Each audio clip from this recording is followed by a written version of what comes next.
Hey everybody, my name is Blaise and I've been a professional artist for over 30 years. 21 of those years were spent at Walt Disney Feature Animation, where I was an animator and a director. Now I'm also a painter and a concept artist, and what I'd like to do today is take you guys through my process in creating an image using your Wacom Intuos tablet and Corel Painter Essentials. So why don't we go ahead and get started. So I love to paint animals. I love making fantasy animals. Let's try mixing two animals together. Let's try a lion and a zebra. They're predator, one's predator, one's prey. It might be kind of fun.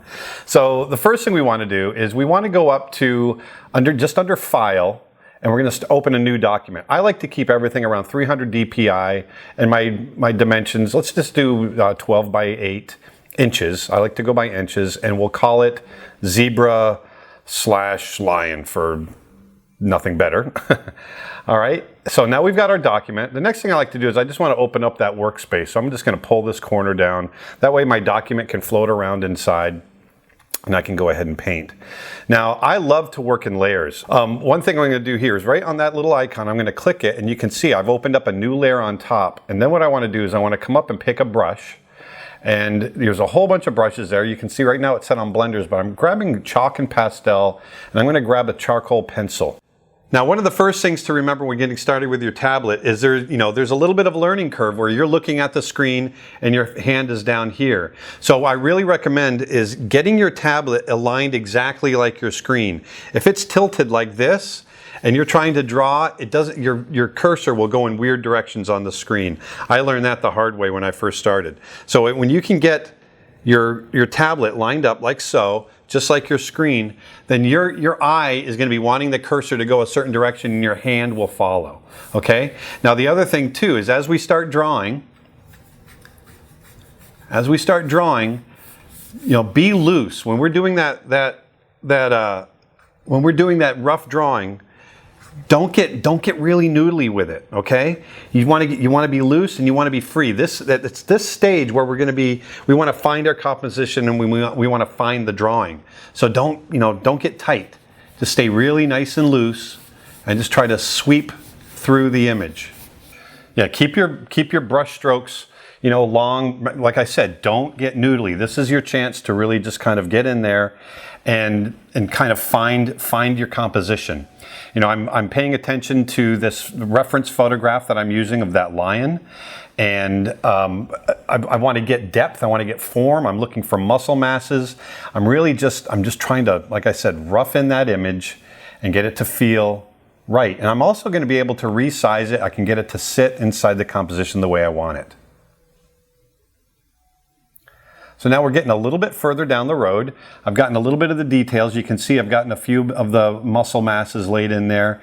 And I'm going to start laying in a little bit of detail. I want to draw this snout here a little bit and work out that nose. But I'm going over here, and what I want to do here is you notice how the animal is at a rear 3/4 to us, and one of the reasons I wanted to do that was I wanted to show the form. I wanted to show the roundness of this cat zebra.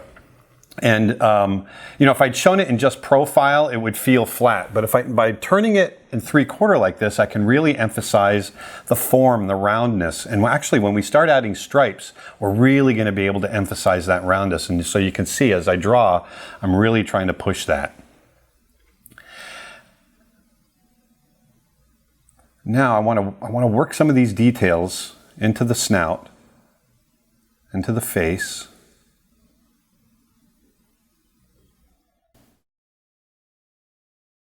I've got the face done, but one of the things that bothers me about the head right now is that it feels a little bit big. So I'm going to go up, I'm going to go over to my tool over here, and I'm going to grab my lasso tool, and I'm just going to circle the face because it feels a little bit big for me.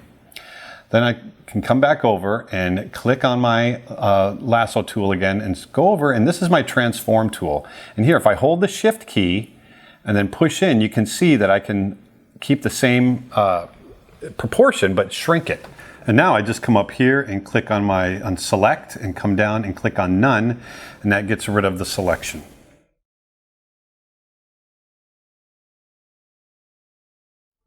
So now I want to get into doing those stripes on the head. And here I'm looking at my reference, and this, you know, I'm a big advocate of looking, you know, use reference. Always use as much reference as you can. And so rather than making it up, obviously I'm making up an animal, but I can get in here and I can start, you know, I can start with a real zebra and I can start painting these stripes in on how they might look on a lion instead. Now keep in mind, I'm always staying loose at this stage. Once again, I'm really just exploring. We've got a whole other stage that we're going to do next where we refine everything. But it's at this point that I want to keep everything loose and really just kind of explore. This is your chance to really have fun, because everything after this is going to be tying down the imagery and getting ready for the painting. So this is where you really, for me, this is almost the funnest part of the painting, because anything's possible and I can explore. So now I've got a little bit more of the stripes done. You can see the head's in there. Now I want to start working on this body and see what I was talking about earlier, how those stripes really define the roundness of that zebra when I'm looking at that reference. And so I'm just going to start drawing nice and round around the form, and just once again keeping nice long brush strokes and just keeping everything very loose and following the form of that neck.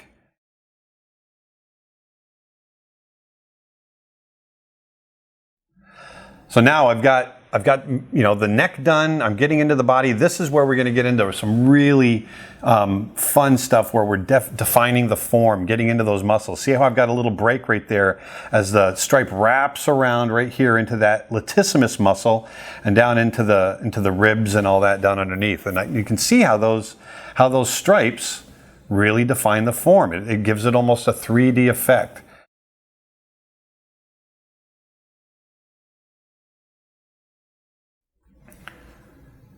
So we basically have all of the our Zion or Libra roughed in. Once again, just keeping it loose. I just wanted to, you know, I wanted to see where he's going to sit in the composition. I'm going to finish up a few details here on the mane, but right now it's you know, I've got a nice sense of what this character is going to look like, but we still want to put a background in there. So I'm just going to finish up a couple of details on him.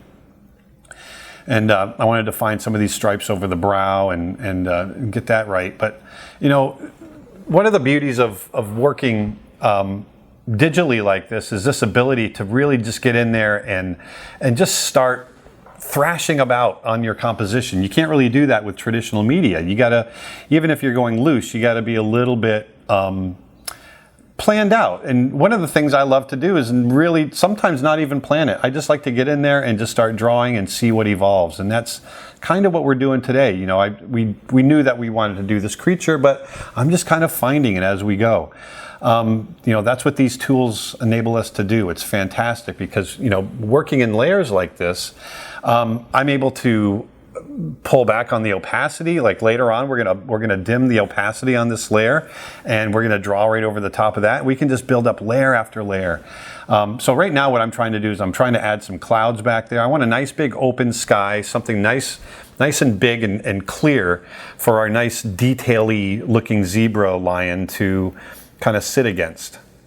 So that feels good. Now that we've got the rough drawing in and we've basically got our composition, let's go ahead and move on to the next video.